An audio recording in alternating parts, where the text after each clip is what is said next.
Welcome back to Discipleship. Today we have an interview with Dr. Kent Hovind, the second interview that we've had. Dr. Kent, you want to tell them about your ministry? Well, yes, sir. Thank you. Good to be with you. My name's Kent Hovind. I was a Baptist preacher 48 years. I taught high school science and math for 15 years. And I have a ministry in Lenox, Alabama, Dinosaur Adventureland. Come on down. It's free. Just Google Dinosaur Adventureland. Good luck finding Lenox, but we're on the map, barely, just barely.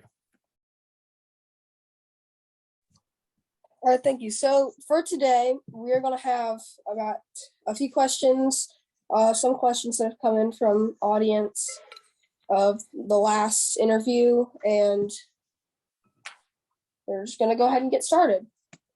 So question 1 comes from Xander.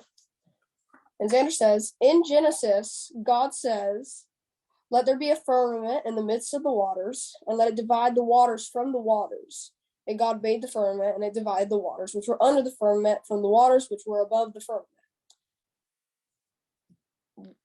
And so he's asking, what is the firmament? Well, if you read a couple verses later in that same chapter, Genesis chapter 1, it says the birds fly in the firmament. Well, there's your answer. It's the air. The Bible often answers itself and gives its own definitions. If you just keep reading, look for that word again, and that's what it means. So the birds fly in the firmament. This goes back to a very interesting topic of when God first made the world, there was water above the firmament. You read chapter 1 and 2 carefully. God made the world, and then he made a thing called the firmament, which is everything outside the world, okay? Then he divided it up into 3 slices. The first layer, firmament, is where the birds fly. We call that the atmosphere. Then it says there was water above that firmament. I believe what the Jews have always taught, there was a 2 or 3 inch thick layer of ice, 10 miles up, just to pick a number, okay? 10 miles up, the earth was surrounded by a crystalline sphere of ice. That would increase air pressure on the earth, increase oxygen, and make it where much bigger animals could fly because the air is thicker. I can't swim fast enough or paddle fast enough to swim through the air, but I can paddle fast enough to swim through the water because water is thicker than air. If the air were thicker, under more pressure, bigger insects could live, bigger birds could fly, and we certainly find fossils of all of those. Then there was another layer that we call outer space. That's where all the stars are. Then I think there's another layer of ice above that. Nobody knows where the last star is, and if we could find it, the next obvious question is, what's after that? So I think there are 3 heavens. Paul said in the Bible he was caught up to the 3rd heaven. So the first heaven or firmament is where the birds fly. The second heaven is where the stars are. And the 3rd heaven is where God lives. Okay? Okay. I was watching what seminar was it that was on? Seminar 3, I think it was, that you explained all that in more detail. Going into a lot more about that and the dinosaurs and how the air pressure was thicker, more. If they get my seminar series, you can watch it all for free on my website, drdino.com, D-R-D-I-N-O. Go to video number 2, where it talks about the Garden of Eden. What was it like? Why did they live to be 900 years old? Reptiles never stop growing. Well, what would happen if a reptile could live to be 900? That's the dinosaurs. They lived with Adam and Eve. They did not live millions of years ago. And that's partially because of this canopy of water above the firmament. Okay, go ahead. All right. So the next question comes from Memphis, and it says, why does the Bible only talk about male prophets and only one female? So I think he's referring to Deborah. I think that was her name. I'm not understanding your question. Say that again more clearly. Why does what now? Why does the Bible only talk about male prophets and only one female? So why is there more boy prophets than girl prophets? Okay, very good. Well, God usually calls a man to do his work. There are places in the Bible where he did call a woman to do his work. He couldn't find a man to do it. There's Deborah. There's the book of Ruth, of course. God used Ruth. There are many great women in the Bible.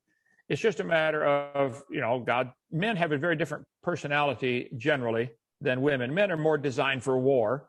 Women are more designed to stay home, and take care of the kids. They don't want to go to war. So men are more battle hardened, I guess. So, okay. Okay.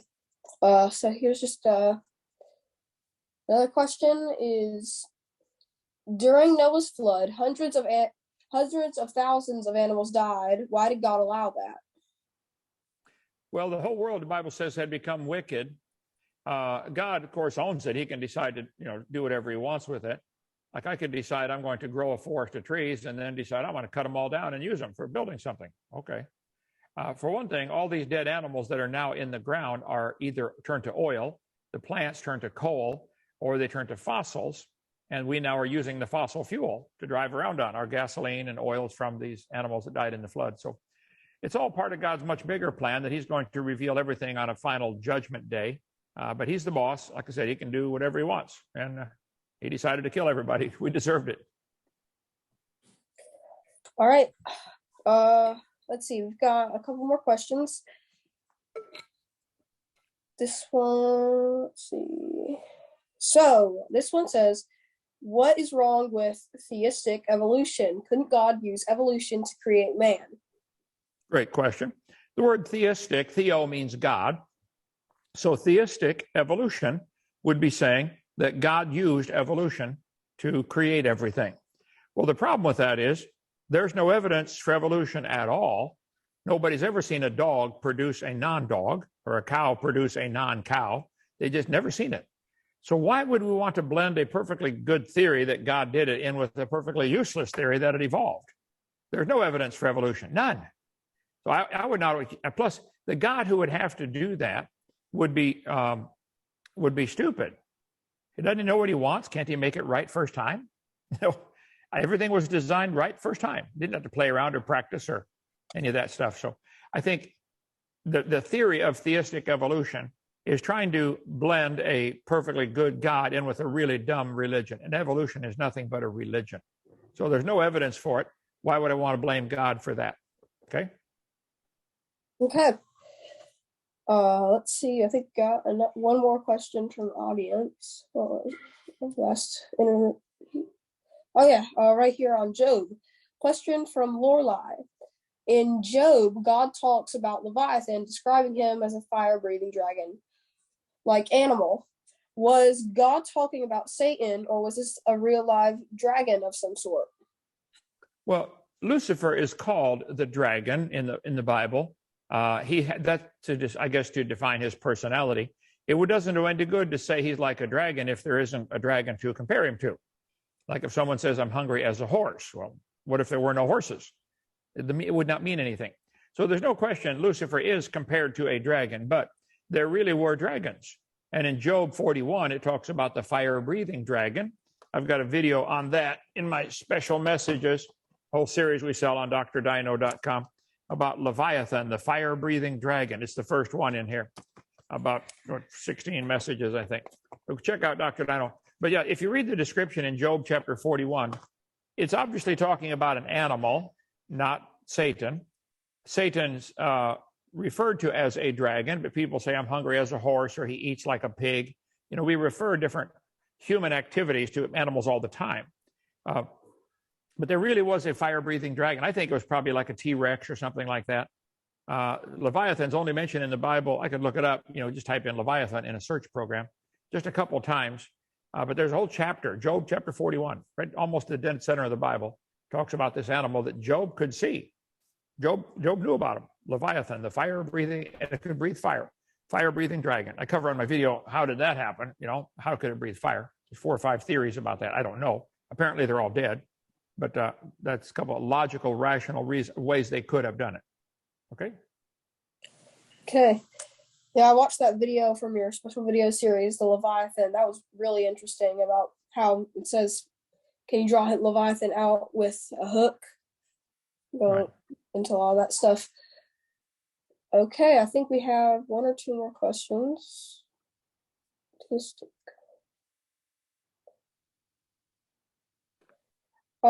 one. What Bible verses best prove a post-tribulation rapture? Well, let's define a couple of words. The word tribulation comes from the word tribulum, The Romans had a whip they would whip people with. The Jews were only allowed to give 40 lashes. And they wanted to make it hurt as much as they could. So on the end of the whip, they would put three little pieces of leather. So each time you get one lash, you're really getting 3 stripes.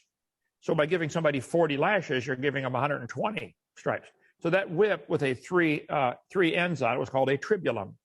So the word tribulation in the Bible means a time of trouble or beating or great pain or suffering. I did a chart. I've got it behind me here, a big version and a smaller version of it, about what I think the Bible teaches about when the Lord is coming back. When he left his disciples, he said, I'm coming back.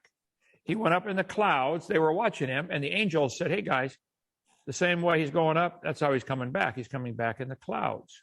So I began studying this as a teenager, 16 years old. When is the Lord coming, and what's all this about?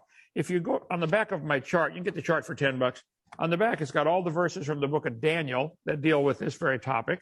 And then the last 3 columns are from Matthew, Mark, and Luke. If anybody would read Matthew chapter 24, at the beginning of the chapter, the disciples asked him, Lord, when are you coming, and what's the sign we should watch for? Mark 13, same thing. Luke 21. In all 3 passages, they start off at the top saying, Lord, when are you coming, and what's the sign? He describes the time of horrible tribulation for the next 20 verses.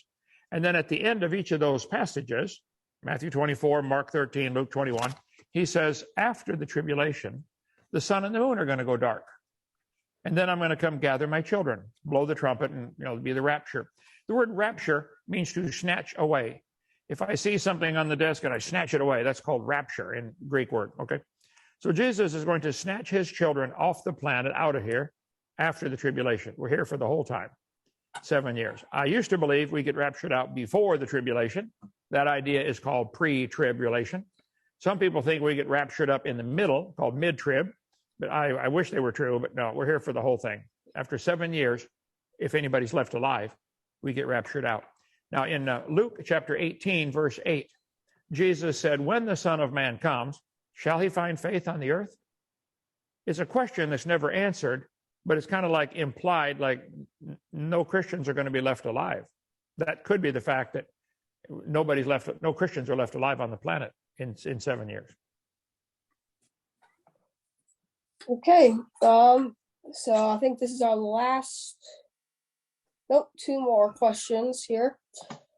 So this question comes in from an anonymous. It says, when witnessing to an atheist, what are some good questions to ask them about their theories? So I guess they mean to try and show them that there's no evidence for evolution. So yeah, the atheist believes there is no God. If I said there are no factories in the world that make ink pens, well, I'm holding an ink pen. Okay. If there are no places in the world that make these, where did it come from? Either somebody made it or it made itself. So here we are, we look at the world, we say, wow, we're standing on a big planet, 8,000 miles in diameter almost. We're circling a huge sun. We're in the middle of an amazing world. Where did it come from? Where did the world come from? There's 2 choices. Somebody made it, or it made itself. Nobody made it. Nobody's thought of a third choice. So if somebody wants to believe, an atheist wants to believe there is no God, they should be able to explain, how did we get here without a creator? And I don't think they've ever come up with a good answer. They have to explain, where did matter come from? Where did space come from? Where did time come from? We're stuck in time. This is 2023. We can't go back. Have you ever wished you could go back 5 seconds to undo the dumb thing you just did? Okay, yeah, ran the bike into the tree or something. Okay, well, we're stuck in time. Who made time? What exactly is time? Give me a jar of it and paint it red. Nobody knows what it is. We live in it. We use it all the time. But it seems to be part of a trinity. Time has past, present, future. You can't have just one of those. If you have future, then you automatically say, well, there was a present and a past. Past, present, future, you have to get all 3 at the same time. We live in a space, three-dimensional space, length, width, and height. You can't have just one or two. If you had length and width but no height, it really doesn't exist at all. Doesn't even exist. You have to have all three, length, width, and height. That's why I say there's really no such thing as a circle. You can draw a circle on paper and say, oh, that's a circle. Well, actually, the thickness of your ink or pencil on the paper is now turned it into a cylinder. Okay? If it's a real circle, it doesn't exist because it's not there.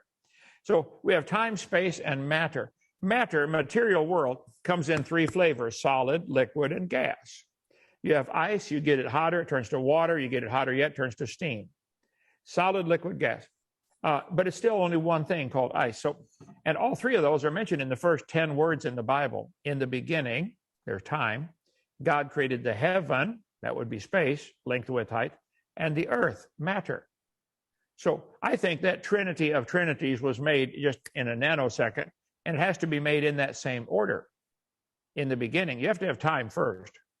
If God made matter before he made time, when would he put it? If he made matter but no space, where would he put it?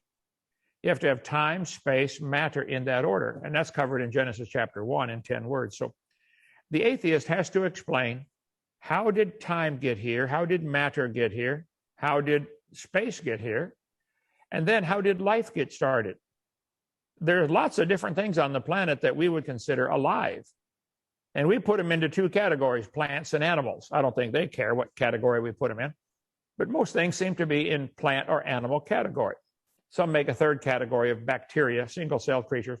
But either way, how did life get started? Where did the energy come from? I think the atheism's got to be one of the stupidest religions in the world, and it's nothing but a religion. You have to believe there's no God. One kid was arguing with an atheist, and he said, I'm an atheist. And the kid said, well, do you know everything? The atheist said, no, I don't know everything. He said, well, do you know half of everything? He said, well, no, I don't even know half of everything. He said, okay, let's pretend that you know half of everything. Would it be possible that God exists in the other half you don't know? Yeah, of course. So it's not possible to really be an atheist. You can pretend you are and call yourself one, but they're an agnostic. Agnostic comes from the word ignorant. I don't know. I don't know if there's a God or not, but I choose to not believe in it. Now, that would be more honest. That's why I say I don't think there really are such thing as atheists. I've had 315 debates with atheists. I'll take on anybody else. Bring them on, all of them. Call 855-BIG-DINO. Extension 3 is my extension. Extension 1 is the secretary if you want to schedule. I'll take on all the atheists in the world. It's a dumb religion. There's a God. The problem is, once you admit there's a God, then it's like, well, if God created it, then he owns it. See, the person who created this phone, they owned it. They have the right to sell it. I said, I would like to buy one. Okay, here's my $50. Here's your phone. Everybody's happy. But the creator who makes it owns it. I could build a dune buggy and say, this is now mine. I can sell it, drive it, wreck it, let it sit, do whatever I want. It's mine. So if this is God's world, he can make the rules. God can tell you what's right and wrong. It's his decision. We have property here. We can tell people, you can't come on this property and drink alcohol. They say, I got a right to drink. Yep, not here you don't. Go out in the street, drink all you want. You can't drink here. This is our property. This is God's world. If you don't like his rules, go make your own world and do whatever you want. All right. So this is going to be the final question. And find it. Okay. So it says, trying to figure out what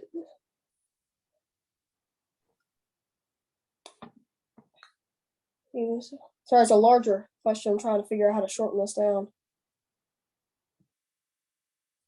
Okay, so it says basically, if Jesus came and died for our sins, he died so we didn't have to take the punishment, then why would there be a post-tribulation rapture? Because we'd be suffering a great punishment. Why would he make us suffer all that if he took the punishment for us? That's a good question. Tribulation is what the world does to us. the world beat Jesus horribly, nailed him to a cross, and killed him. He rose again from the dead. All through the Bible, you see the world beating up and killing God's people. It happened Cain killed Abel. What did Abel do wrong? Nothing. Abel did what God said. God said, bring a lamb. Okay, he brought a lamb. Cain brought his fruit and vegetables. God accepted Abel's sacrifice and refused Cain's. That made Cain mad, so he killed him. Abel didn't do anything wrong, but I think you see that as a symbol or a picture. All through the 6,000 years of human history, Christians get beat up by non-Christians or by the heathen. So tribulation is what the world does to us. That is very different than wrath. There's two things coming in the future. If you look at my chart, there's a time of tribulation, 7-year period of tribulation, the yellow period on here, the yellow stripe on my chart. Okay. After that comes a time of God's wrath. Now, if you read all the verses, the wrath of God, which is the dark purple one here, the wrath of God comes in the day of the Lord. The day of the Lord is that seventh day, that the 7,000-year period. And you can get that in my book and my video series and my chart. What on earth is about to happen? Go to drdino.com and type in woe, W-O-E. What on earth is about to happen? Wrath is what God does to the world. We're not here when God does that. When God was going to destroy the world, he took all the people that were serving him, just Noah's family, and put them in a boat and saved them through it.